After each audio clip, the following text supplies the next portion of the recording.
think I'll have to ask for a cut of this YouTube shit. So, it's now been a week since my girlfriend tried Linux for the very first time. She's been using it since, and today we'll see how that went. She'll tell about her overall experience, what she found frustrating, and I'll also ask her questions from you, dear viewers. Let's get to it. So, how was your experience overall?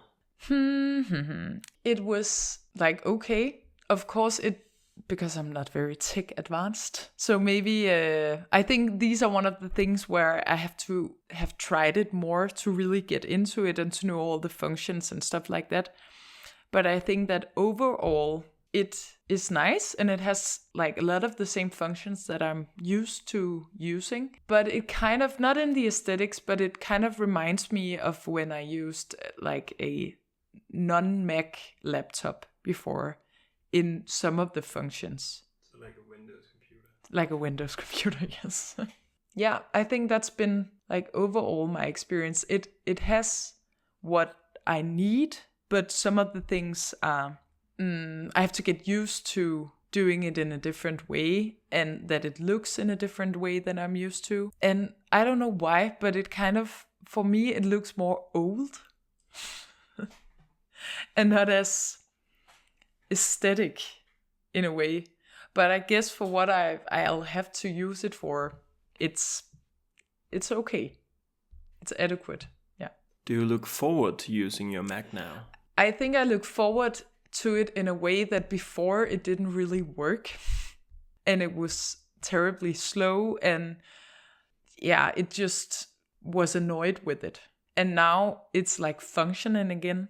And I also, if I was the kind of person that was very keen or resembled my boyfriend more with like, oh, this is a problem, I don't know how to fix it, I'm going to fix it. I'm not like that. So in that way, I'm not like looking forward to it, but I guess it'll be more easy to use my computer now. Did you find yourself needing help in the last 7 days? Yeah. That would be very much a lie if I said that was not the case, because as all of you know, I'm not very tech savvy. So yeah, I definitely had to ask you for help to do some of the things. And I guess when I was not really on my own trying to learn this, so if a criteria about using this is that you'll be able to do it completely on your own the first time you use it or in the first period you use it, I think that's not really the case, or it doesn't really live up to that. But for my use, and because I have Foci, whose name is also David, I've managed. Okay, before we move on to the next question, I want to tell you about today's sponsor, Boot.dev. Boot.dev is a platform where you can learn back-end web development from start to finish using Python, SQL, and Go. And it's not one of those platforms with long, boring videos or cryptic blog posts. You actually do stuff. It's built like an RPG. You start at level 1, and as you progress through the courses, you level up, earn achievements, and there's even a leaderboard if you got that competitive spirit. Right now, I'm doing 2 courses, Learning Linux and Learn to Code in Python. Jumping headfirst into Linux has been fun, but I really want to learn the fundamentals, and this course is perfect for that. At the same time, I'm challenging myself to learn Python. It's a completely new world for a humanities student like me, which is exactly why I love just how approachable the course is. All of their content is free to read and watch, but a paid membership unlocks the interactive features, hands-on coding, AI assistance, progress tracking, and all the game mechanics. You can use the code FOCI to get 25% off your first year, and they also have a 30-day no questions asked refund policy. Thanks again to Boot.dev for sponsoring this video. Now let's get back to my girlfriend. How did you like the different apps? I think the email app was very very ugly in its aesthetic. I'll just open it here. Now I just opened everything. Sorry. It looks like something from the 90s. I think that's also just something you have to get used to. I think I still prefer going to my browser and using my real like my email in that way. So to sum it up, ugly but functional. One thing that in a way annoyed me or that I had some concerns about is that both like private, like in my everyday life and also at work, I sometimes have to like communicate in like writing a Google Docs, for example, with other people, my colleagues. So yeah, I both use Google Docs normally and also Word, and with Docs I'm used to like going into a browser and sharing a link with the ones that I have to use it with. Word, on the other hand, that seems a little bit more difficult for me to do. Or you can download or use Microsoft Word on Linux, but you showed me that I can like download or make these web apps. I will now show how to do it.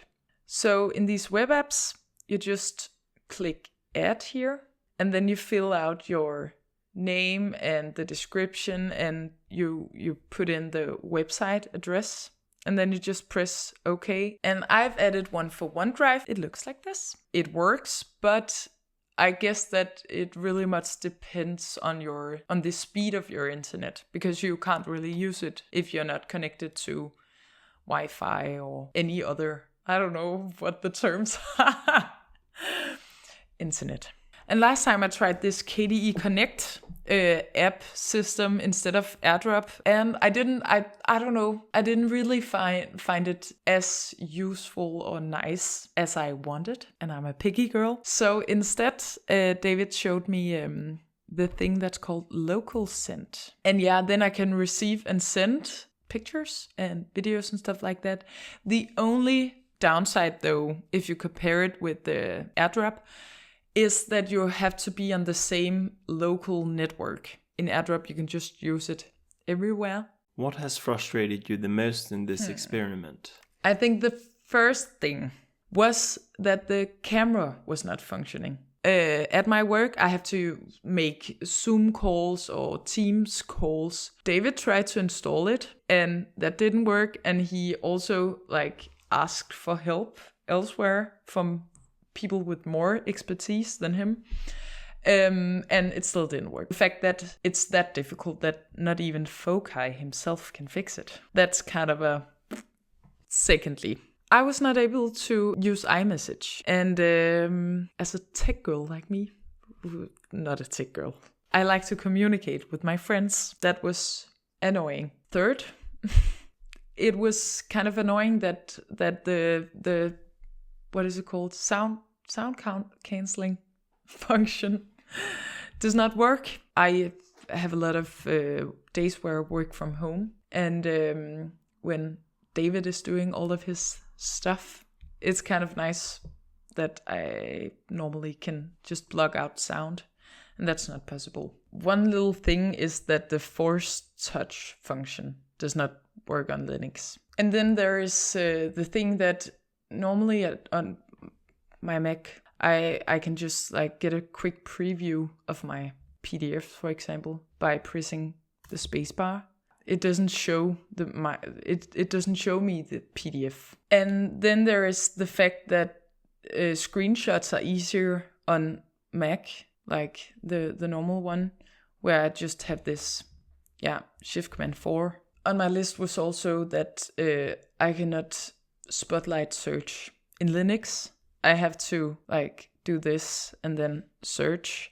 And in the feature on Mac, you can search for both files and like a lommeregner calculator.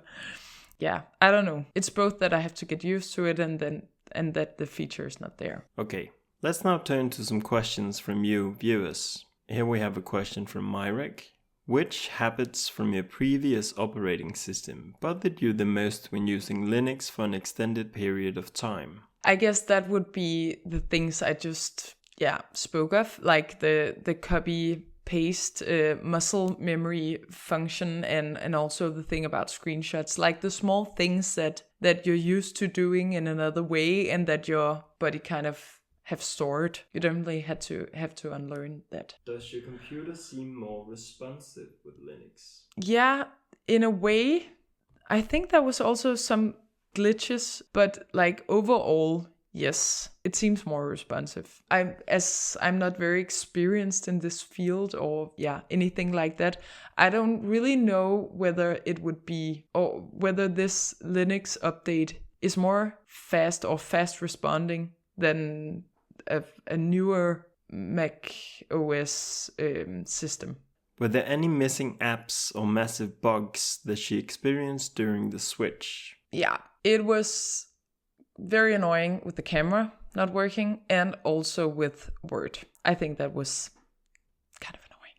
Is Linux and open source something you could see yourself using in the future after the experiment? David has now told me about what open source means, and now I've just had a teeny tiny bit of a look into this world. And I think for the ethical reasons and all these things about it being open source, that speaks very much to me. And for that reason, I would definitely consider using it, to be completely honest. And I think I also have like the view that I just got very used to using Mac. And of course I did that because that's what I've used for my entire adult life and teenage life and stuff like that. I actually also had some of my girlfriends talking about Linux and how it was like more ethical and better in that way. Yeah. So I think it's also getting a more mainstream popular. And in that way you can also learn more about it. If more people use it, then it's easier for me as a complete noob to learn stuff about it. Now a question for the Discord, which is really addressed to me, but I'll ask it to you. How did you get a girlfriend as a Linux user? Or is the secret that you got a girlfriend before you became one? He actually got a girlfriend before he became one. I think if I met him today and his living room was completely plastered in all tech stuffs and he used 10 hours a day on YouTube and stuff like that, I think I would have my precautions. But now I know him and I know he's okay. And now, for the final big question. Will you continue using Linux after today? Maybe I should try tricking my brain into just this being the new normal. For example, for the ethical reasons and stuff like that. Mm-hmm. At first, I actually had the thought that I wanted David to install the newest iOS on my computer to see if that was of course some of the features that I'm used to would be there if he did that. But of course it would also be easier for me because I'm used to using it and it's more easy for me. But maybe I should just consider to proceed using Linux, because if it is easy, it is okay to use also as a beginner. You just have to get used to it, and maybe I have to use a little bit more time for it than some of you out there probably would. Yeah, but the camera thing and the camera not working is definitely a deal breaker because it's so important in my everyday. So if David is able to install it and make it work, then I would use it. But now the thing about it, it would be very difficult for me to use my computer for the purposes that I have to if the camera is not working. In summary, Linux and my week of trying Linux was, to sum up, ugly but functioning. Great but not fantastic. And it had some flaws, but it is also useful. Bonus question. I want to ask you, or perhaps beg you, would you consider trying other distros? I think I'll have to ask for a cut of this YouTube shit. Oh, I'm not supposed to see that. If I had to spend more time on promoting your stuff as your girlfriend. I like doing this, and I think that it's nice that, it's good for people out there, but oh my god, I don't know anything about this. Okay, that was all we have for this video, like I certainly do. I hope you found this authentic experience interesting. If you want more content like this, please let me know in the comments. I think it would be fun to record my girlfriend's first experience with other distros, like Linux Mint, which is also regarded as a great beginner choice. Again, thanks to boot.dev for sponsoring this video. Make sure to check them out, either by scanning the QR code on screen or by going through the link in the description. Thank you so much for watching, and also a huge thanks to Justin, Dudeprinny, Mabel, and Zeus, as well as the other members of the channel. You too can become a member of the channel, if it's financially responsible of you. Right now there are 2 tiers with different perks, but in addition to these, all members are invited to join the VIP channel in the Folkvar community Discord. Okay, bye.